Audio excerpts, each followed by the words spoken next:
Hey, what's up guys? Aaron Bennett here. Let's talk about Celsius. They were in court today or yesterday when you're watching this. So I'm going to go through Simon Dixon's overview of what's going on. I'm going to talk about the latest update with Bank to the Future terminating their letter of intent to purchase Salt Lending. I'm going to go over what David Adler said about the hearing, and then finally remind you guys about how to check your claim in case you haven't done that if you're new to the station and what that all means. So let me start out with this announcement regarding Simon Dixon's Bank to the Future. They announced the termination of their letter of intent with Salt Lending. So they terminated it due to Salt Lending's position with FTX and for failing Bank to the Future's due diligence. So Bank to the Future has not been impacted from neither Salt nor FTX, as Bank to the Future has no direct or indirect connection with Salt or FTX, and all client funds are segregated and uninvested. So what does this mean?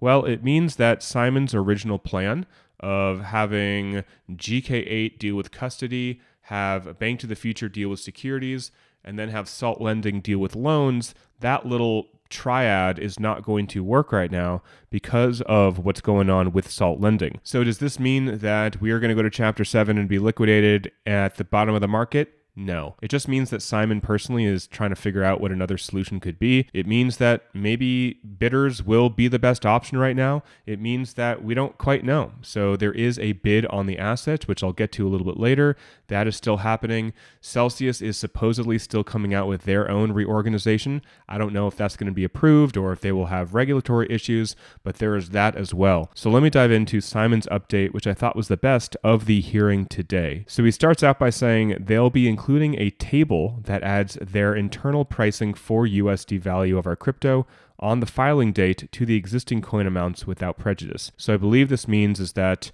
they are going to share what the USD value of our crypto is. Now, this hopefully will not open up a Pandora's box, like I've covered in previous videos about how the Preferred Equity Committee wants to do this, and how this could just create a lot more claims and take a lot more time.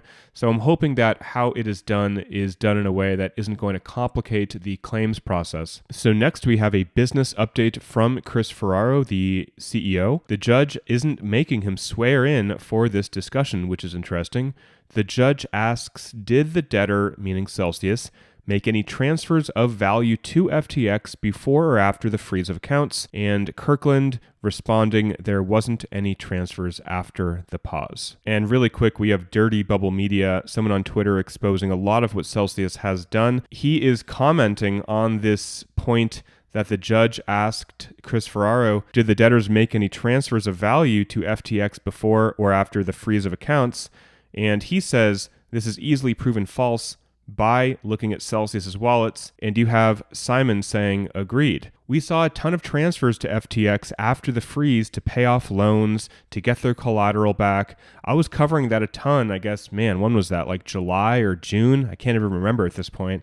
So we have Simon saying, yeah, Chris Ferraro is lying here. And Dirty Bubble Media is like, what is the game here? So now Chris Ferraro is talking about loans with FTX. He says, as of today, 4 loans are outstanding with FTX, $12 million total net exposure left. So essentially right now, Celsius has a $12 million exposure to FTX. Here, someone posted that Alameda is listed as a $12.7 million unsecured creditor, meaning Celsius borrowed from Alameda. There was a slide that was in the documents, which I cannot find right now. But right here, there is a customer claim that does show Alameda Research. But right now, we're looking at around, again, like $12 million or so. And honestly, $12 million isn't that much. If that's the total exposure to Alameda and FTX, then Celsius actually left pretty unscathed in that situation, which is a good thing. So now they're commenting about the security protocol with Celsius in light of the FTX hack, which was for, I think, $400 or $600 million.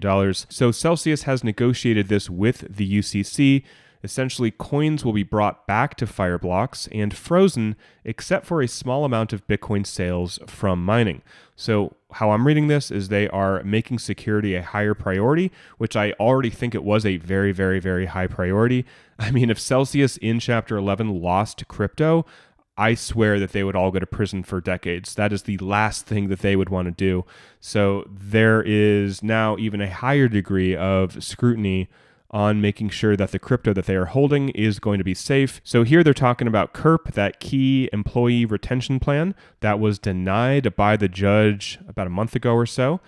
Because Celsius wanted to redact a lot of information. They weren't going to say if they wanted to pay insiders. I believe that Celsius is going to resubmit that plan, but do so in a way that will hopefully get approved by the judge, or at least their hope it'll get approved by the judge. And they say that they need to do so with the increased workload on the remaining personnel. And if you forgot what KERP is, this is the $2.9 million bonus structure that will go to, I think, like 62 or 63 employees.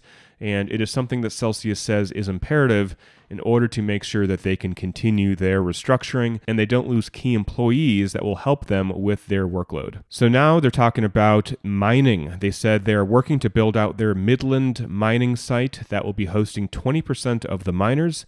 They went from 920 employees to just under 170 employees. I believe that is total, everybody working at Celsius Network. So that is a very, very large cut of employees, continuing to lose employees from the attrition, including people from the KERP list. This is what Celsius is saying. They are losing some key people, which is why they want this KERP motion to be approved so they can pay some key employees to keep them on the payroll. And they said they are losing 30 to 40 people per month. So next, Chris Ferraro is going over all the various business functions and what the employees there are doing. The debtors' employees are working with advisors on, quote, new cryptocurrency platform. They are in discussions with regulators on prior issues and new co-requirements. So this is Chris Ferraro. Obviously, he is speaking positively for Celsius Network, and they're saying that they are essentially working on possibly Kelvin or whatever they want to call their new co, their reorganized company. And they said, again, they're working with regulators on the prior issues. So what are the prior issues? Well, it was all the things that the states were coming down on them for not having the proper licenses, for not doing things in a way that is fully in compliance, for possibly not having money transmitter licenses, doing loans properly. So I've talked a lot about this in previous videos, and we will see what happens here. Ultimately, at this point, guys, I don't give a crap whose plan it is. I just want people to get their money back. If Celsius comes out with a good plan, and Celsius has a plan that is approved by all the regulators and that is the best solution, then that's what I want, you know? So we will see what happens with this. And he's also giving the argument for why they need to sell stablecoins, why they need to keep their company going, because yes, they are doing something that is going to result in a plan so customers, depositors can get their coins back. Next, they're talking about generating moderate top-line revenue from staking developments, like with their staked ETH, from Bitcoin mining, retail institutional loans outstanding, and collecting on outstanding loans. So that is how they are making money right now. Talking about the mining, they have 30 to 40,000 miners active at Core Scientific with mid 90% uptime. At the Midland site, they have over 3,000 miners active. So this is Chris Ferraro again showing that yes, Celsius is doing things, mining is producing Bitcoin,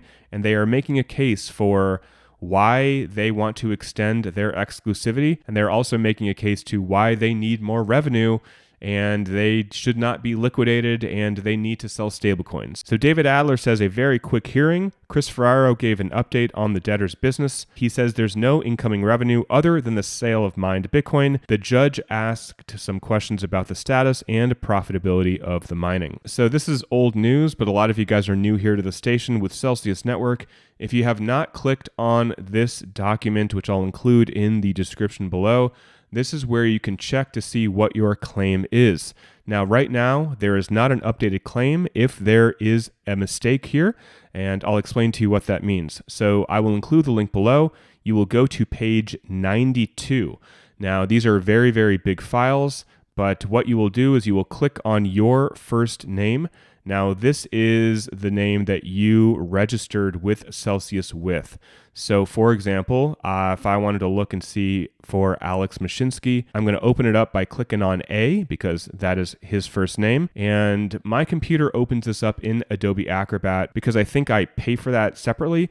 So I'm not quite sure how yours would open up on the computer on your phone. And what you can do is you can zoom in, as I zoom in very, very slowly, And you can see if you scroll down, here are the beginnings of the A's. So if you wanted to scroll down and find your name, you can do so. If you have a very unique last name, you could always search it if it's possible. I will just search for him and I will show you what comes up here. So I searched for Mashinsky because I realized there was just going to be one of them. And here it is. You can see his account and again, how much he had on the app. So this is what you need to do for yourself if you have not already.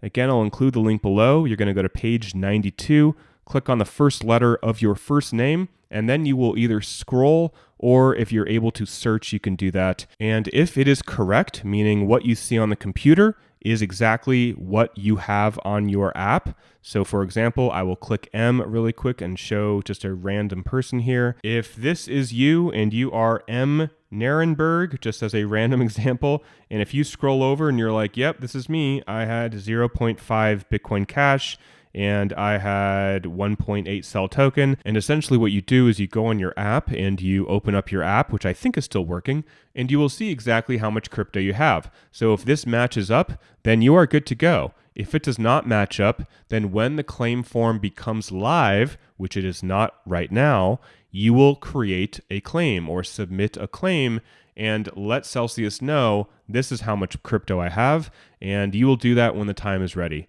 That time is not now because, again, there is no updated claim form live. So even if there is an issue, there is nothing you need to do right now. And a few more tweets from Simon, just because I think they sum up this video. A lot of people are very, very pessimistic. Simon's chance is over, etc., etc. Simon's like, depositors first ends when creditors, meaning yourself, get the best possible outcome, whatever it may be. Again, whether it's something Simon can put together with the community, or whether it is a third-party bidder, or whether it is a Celsius reorganization plan. It doesn't matter at this point. I'm not in one party or the other. I'm in the party of getting the best deal and the best outcome for the creditors, for the depositors. And Simon says the bid starts next week. We are just getting started. So for people that are basically crapping on him and saying, oh, you aligned with Salt Lending and they have some exposure to FTX and they're in some trouble right now. Simon's like, dude, stop being so negative. There will be bidders. And this could still be very, very good. Nothing has really changed other than the fact that FTX is out, Salt Lending is out, but it does not mean that there will not be bidders for the assets. There won't be bidders for the earn products, for the loan book, for all of these other assets that Celsius has. And whether that comes from Celsius directly, from Simon, or from a third party bidding on the assets, there is still a lot of good that can come from here. Do not lose hope. Do not lose faith. This is not over yet at all. Again, the bidding starts next week, as Simon says. So that is it for the video, guys. I just want to make this update. Hope this was helpful. I will include the link below for you to check your claim just so you can make sure that is accurate if you have not done that yet. Thanks for watching. Till next time, talk with you soon, and bye for now.